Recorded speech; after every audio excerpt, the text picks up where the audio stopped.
Go on, Alex. I was just going to say, I also on that. I think that we're anxious as fans, and that makes complete sense. I do think the play. When you've like failed enough at something that you stop.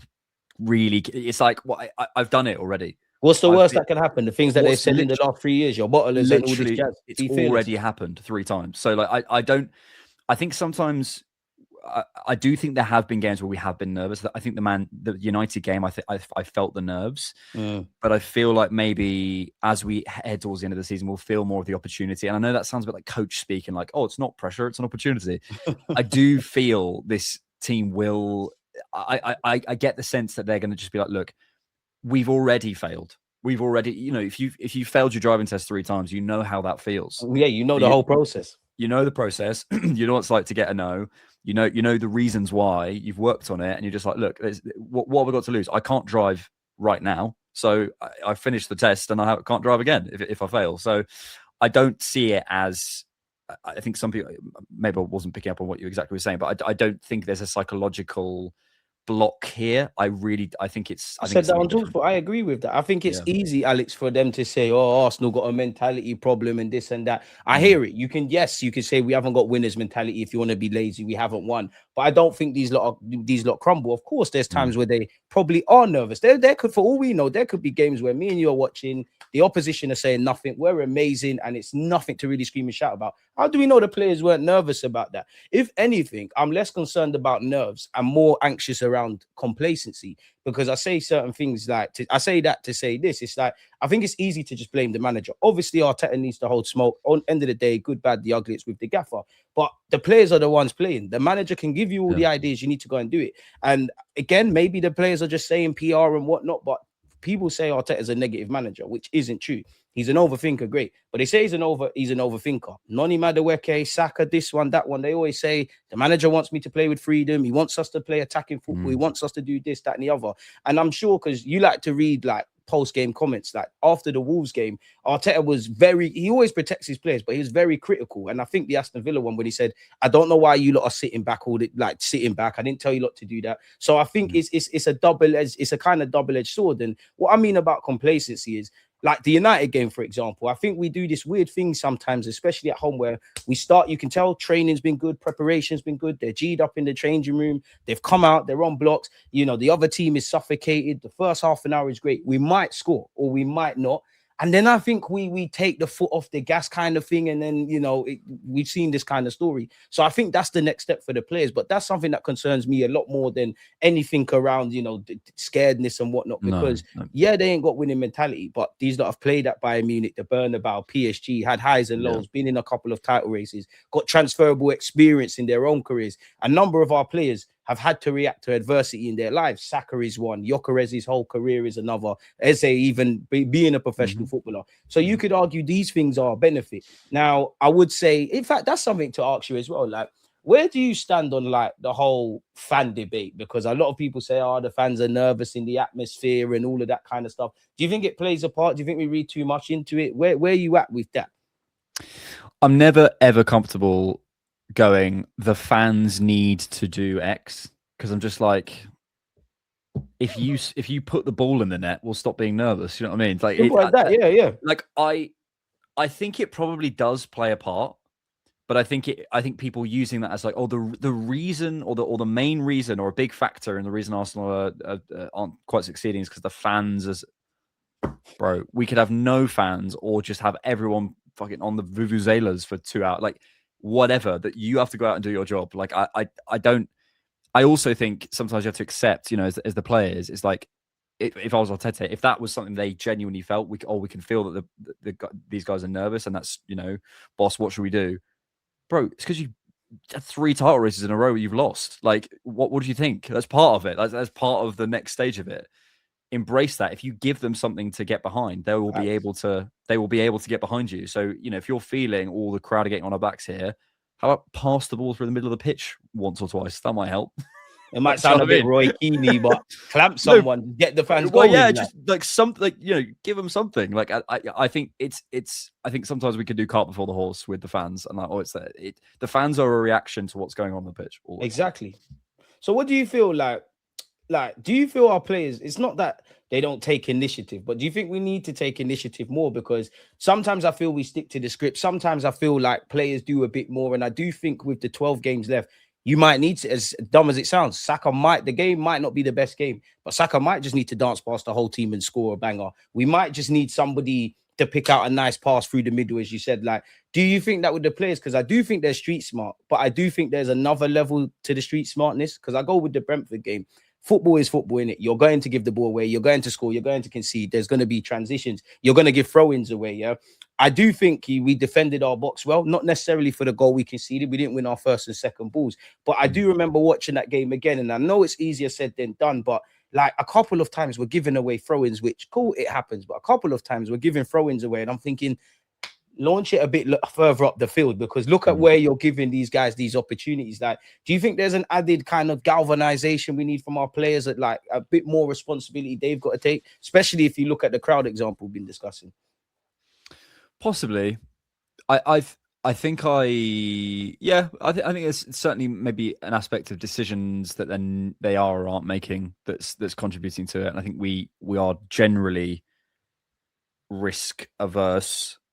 I think what it is it comes from largely from the structure, in my opinion, in the sense that Arteta's model is to get as I see it, is to get the ball consistently into dangerous positions as many times as possible. That's his, like, if you could say what is Arteta's, number one priority, maybe Ange's would be entertain the crowd or move the ball forward quickly, or maybe Pep's would be to control possession, whatever it is. Like, but I think Arteta's is certainly the final third, allow the ball to arrive in the most dangerous positions over and over again. Eventually the ball will go in from a probability perspective. And I can't disagree with that.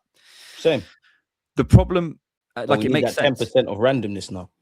Exactly. But the problem is if you keep trying to do that, the opposition can work that out. So you need some variation. I think it's simply variation. So maybe back to your point that maybe the players are part of that variation, or Arteta needs to bake in some variation. I just think there's too many waves of Arsenal attack where I know exactly what we're doing. We're trying to get the ball into those difficult places, the cut back. We're trying to put the ball into the half space because he's worked out that zone is the right place to put it in. And if you're in this situation with that player there, the game model makes sense. I do get it. But it's like if you were building a house and, you had a certain amount of land and you were looking at all the building restrictions and you're like, okay, well then we need to build it to this height and we need to build it to, with these materials because that's the most cost efficient way of doing it. And we're going to get these building because I've worked with them before and they're the right guys. And I don't, and they're you go through every single detail of the house and you go, this makes complete sense.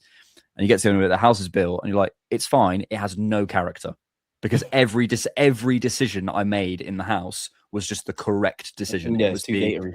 And football is random as well. Yeah. The best place on a house, according to Google AI, is for the door is the center of the house. That makes them, because it's the best angle. It's like, analogy. Probably. Why not put it around the back? But it's a house, it's not a home. If that's the case. Yeah, exactly. So there you go. We've built a house, not a home. And we've done it just so efficiently and it's brilliant and it makes it. And by the way, when you look at the road and you look at all these crumbling houses around you, it makes sense to build much stronger foundations and it makes sense to put that tsunami blocker up and it make whatever the. And you can see you having a family here for 20 odd years and grandkids and the rest of it. Structure's perfect and it's got space to grow out the back and you've done everything right. But the thing I love about where I live is the imperfections, is the little it's the little things. What makes it a home. So you could spin it many different ways, but I just think we don't always allow for that. And maybe that's the players. Maybe that is the players. Maybe they're kind of too bought in. Possibly. Yeah. You know what? You might be right because again, using City as an example, I know we don't see it every week here, but Ryan Cherky, obviously he's bought into what Pep wants, and then Pep has to look at him and say, a bit like how we should look at Eze, is you're never going to be the most safest option. But I mentioned Cherky because I'm sure a couple of times, like, he's done that Rabona thing and he's come out and he said, oh, Pep told me not to do that. He's told me off a bit, blah, blah, blah. That's kind of what I want to see on occasion within reason from my players, because I'm sure Pep, got onto him and clipped him around the ear and said, don't do that. But I think when he's done with that, he was proud of Cherky because that's what I bought you to be. I know who you are, kind of thing. And I don't want you to go away from that. I think we can monkey branch this conversation into another one. Yeah, like again, kind of what you said about it can be a bit predictable and it is perfect. Yeah, that's why I'm not a fan necessarily of Kai Havertz in midfield, but because of the landscape and where we're at, and if me and you know what Arsenal are going to do. Obviously, these professional managers know what's going to happen. I think Kai Havertz in midfield, especially his link up with Gyökeres, fair enough, the sample size is tiny, but it threw a spanner in the works. Now, obviously, you would have seen Saka playing Odegaard's role in his own kind of way. Do you think that's something we've got to play on a bit? Where are you at with, because Kai's apparently going to return, like where are you at with him? And where are you at with Saka in that Odegaard role as well? Bro, because it moved me. Oh, I've been saying it for so long. Like it moved Saka, me, I can't lie. It solves, mate, so many issues. The freedom he has, man. I think I'm not saying it's right for every single game step, but I think part of the reason, again, you can't analyze in a vacuum. You have to consider the state that football is in and the way teams are defending and what it means, by the way, is if teams are defending more and more compact, what's happened this season? More goals from distance. So Villa are taking advantage of that. And we're starting to score more goals from distance. Yeah, we're starting to shoot from outside the area. It's our best return since 13-14. So there's always spaces. It's just where they are. And at the minute, defenses are super compact and teams are doubling, tripling up on your wingers. So, okay, you've got a bit more space in the center and you can combine more in there. And also it makes more sense for a second striker because if the ball is going to arrive in those tight blocks, you want someone who can shoot straight, or not a connector in there. You want someone who can efficiently finish in there because they will have some space. Facts. So that's why I think Havertz works. But look, I think with Saka, Odegaard contextually, a couple of seasons ago when teams were trying to build up a little bit more than they are now, or certainly against us, I think with the teams go longest against, second longest against behind Liverpool in the league. What does that mean? That means teams are building up less. Okay, what does that mean for your midfielders? Well, it means your primary presser, one of the reasons they're trying to bypass the press, is they're bypassing it because they know how good it is. So it means Odegaard loses a lot of the out possession benefits. So you've got to look at the in possession stuff. And in possession, he struggles to access the block. You could see, games like or stay in the block and penetrate through it. He wants to drop deep. Wants to drop out, exactly. So for me, Saka is someone who can ride contact, drive through blocks, Semenyo-esque, deliver, create chaos, break these blocks open. Odegaard may move them, and he might cause he might shift them around, but Saka can literally penetrate through them, and that's a different skill. And I think you take him for the touchline. I think Arteta even said it. He becomes less predictable because he's got 180 degrees more of the pitch to play with. I think him and Noni, especially on that right hand side, very good against Wigan. Really, really exciting. And I know people will say, "Oh, it's only Wigan." If you put, I'm telling you now, in my opinion, I hope he plays there tonight. If Saka plays in the 10 for the rest of the season, for 25 games, we will all be saying maybe behind Declan Rice, player of the season. That's how much I believe. Bro, that's how much I believe in him as a 10. His ability to carry, his decisiveness, his efficiency, his ability to roll contact, his decision-making, everything suits it. Everything. And that's the thing, Alex. It's like, don't get twisted. I wouldn't want Saka there on a consistent basis. I'm more just thinking of how we get this over the line. And I think people forget Saka did occupy the flanks, but the main thing is there's freedom. You can go from out to in to out. You can make them overlapping runs. You can run inside. As you said there, yeah, I think, Greg, fair enough. Saka might not be the most aesthetically pleasing footballer, but I think people are quite lazy with their analysis. He's quite creative. His link-up play is quite good. He's got fantastic intelligence. Even when he was pulling out to the left-hand side and linking up with Eze and making those runs, you obviously get him in different central positions as well. Like, we remember a few years ago, he scored a lot of finishes from the left-hand side. I think we have to utilize that, and it just keeps opponents guessing. Like, it really does. So if we can marry that with what we've said about Kai, I'm all for it, man. Like, we need to do these random things, and Saka can play centrally. And then, like you said, his ability to ride and draw contact, that is a very underrated aspect. Then it leads me to ask you, I want to kind of ask you about the summer signings. The first one I want to ask you is Gyökeres. Like, me and you spoke. I said I was cool with Gyökeres. I was pushing the Sesko one. I was cool either way. Me and you both agreed as well that I do think people are being a bit naive with, okay, Gyökeres' stats are crazy, but there is an exchange rate from the Portuguese league to the Prem. We've obviously discussed earlier certain things we think Arteta can improve in an attacking sense. We know about the mid and low blocks, and the player needs to adapt, and he's quite limited, in it, not to mention the external factors. So I didn't think it was going to be plain sailing. Admittedly, it was a bit of a struggle than we all would have liked. He's kind of finding his feet now. Like, where are you at with Gyökeres now? Yeah, I always exercise a bit of caution because there's always another striker.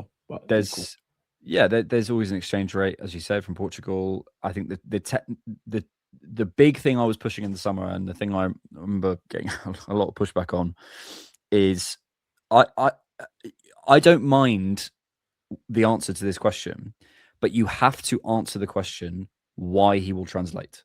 The whole point of, because otherwise I could pick someone from the U9s who's scoring 120 goals in 50 games or whatever and say, well, he's going to, well, that's stupid. No, you're making the same argument. You're saying this will translate with no justification. And I think a lot of people are just saying he scores goals, that's just kind of quite lazy. Yeah, and like, again, I'm not saying he wouldn't he has translated in some senses, but the question is how much, for what price, in what position, whatever.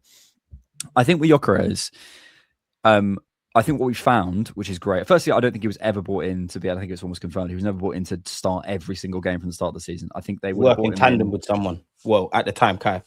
Definitely, and I think he was brought in with the vision of, as the game breaks open over the course of 60 minutes, 70 minutes, bring him on. And I think we've begun to see that. We've the Inter Milan game, I think is a good example. Leeds and Sunderland, I think I can't remember if he started those games, but the goals, if you look at when his goals have come, broadly have all been second half, broadly have all been in open spaces, etc., as expected. And by the way, we didn't have that player, so that's great. So, and also I think people might say, well, that's not enough for the fee. Well, Johan Wissa was £55 million, and look how that's turned out. So we needed a striker, we needed someone who could take minutes. He's just not.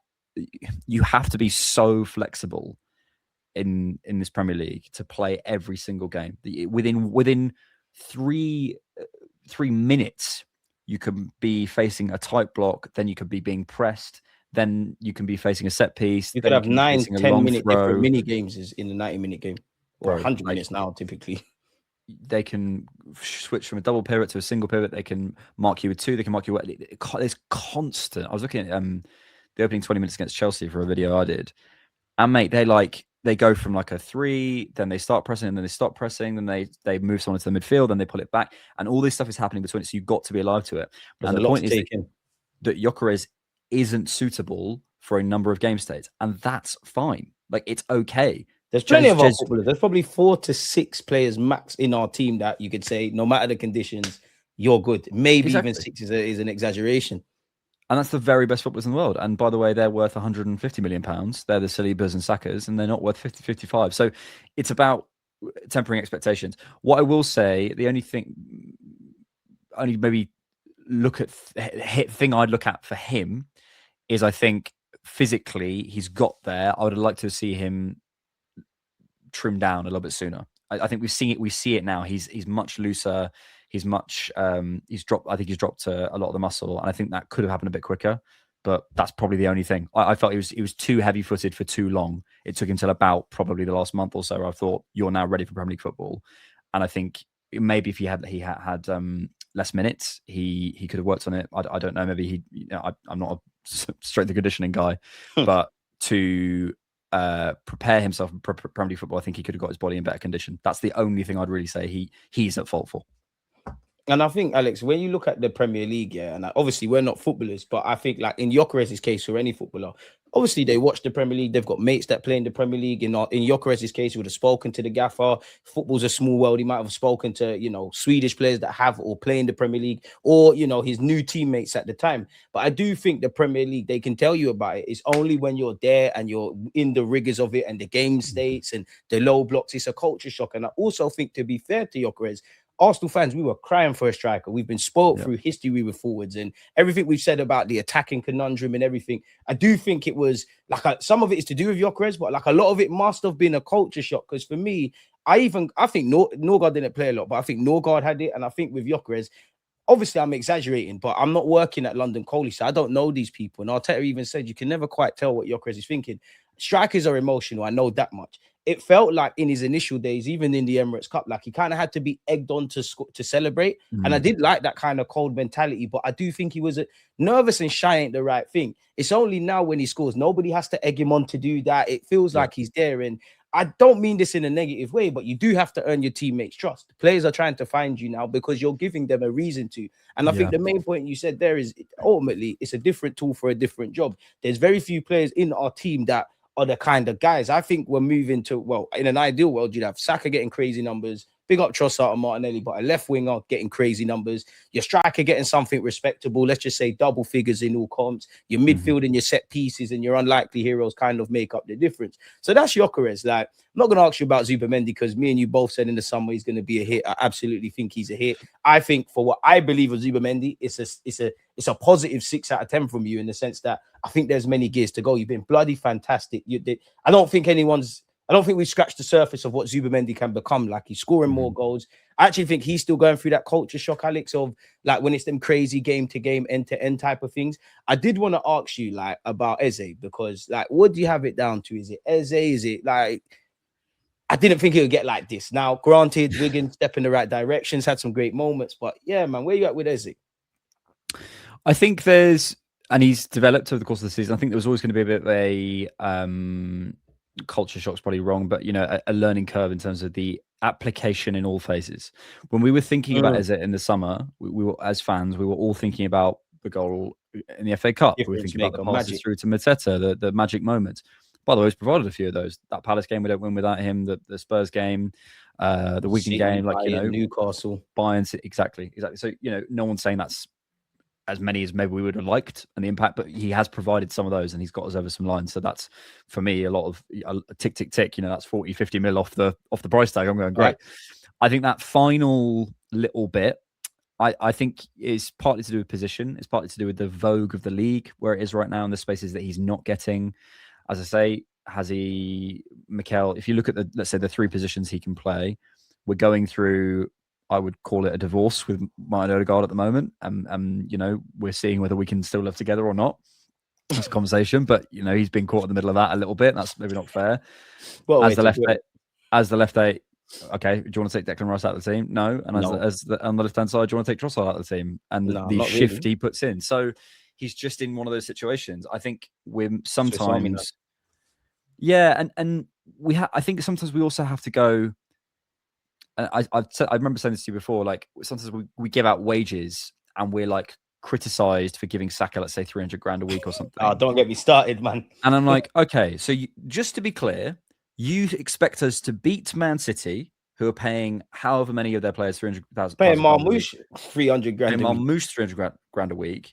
By the way, you don't expect us to just shave it. You expect us to beat them comfortably, but not pay our players the same, which is, by the way, like the 90% correlation between. And when you just look at in Saka's case, sorry to gut you, but just look at the market. Like, how much is Cole Palmer getting? How much is this one getting? How much is that one getting? How much? Again, not that you should pocket watch, but look in the Arsenal squad. I'm not trying to make this about other people, but are you more comfortable with Saka getting 300 grand a week than what Kai's on, for example, or Jesus is on, and things of that ilk? Like, it's not making sense. People need to apply stuff like that to the real world. Like, if you was doing more than certain people, you'd want more money. So it don't make sense to me, and it's got nothing to do with anything. Like, and crazy. You look at Man City's bench, and they have players of Ezra's quality, but I think we're coming up to that. We're establishing ourselves, hopefully, in that Man City, Bayern, Real Madrid class, right?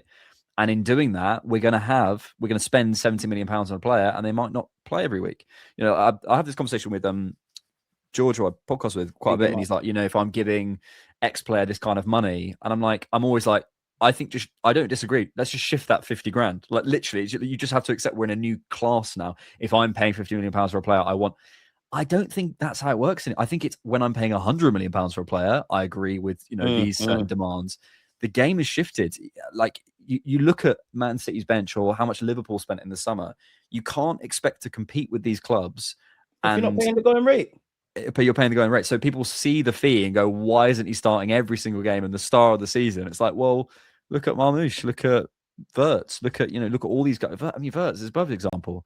So it's a squad game. He's establishing himself. I think he's been a bit under par, and I felt in some games I felt a lack of application, which has annoyed me. He needs to assert himself a lot more across 90 minutes. I've seen moments. I need more because I think he did well, if I remember correctly, against Atletico Madrid. Newcastle away is the one where whenever someone says Eze, I think of that. I think you was purring from start to finish. You did your thing. Yeah.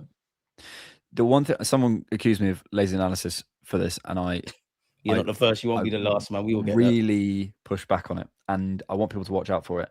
The one thing out of possession that I struggle with him, he'll go in when he's on it. He'll go in for a challenge, but you watch someone like a Zubamendi. The shape of their challenge is also telling the ball where to go. As in, when they're going in for they're trying to get the ball away from. The ball's going to go in a certain direction. Yeah, they're trying to get it to a teammate. They're trying to get it out, or just back up the pitch, or whatever it might be. As it's a little bit like, as long as I win the ball, I don't really care where it goes. And there's a lot of ricochets when he loses. Like, his technique means he's just he's winning the ball, but it's often toe poked off his foot to someone else, into space or whatever.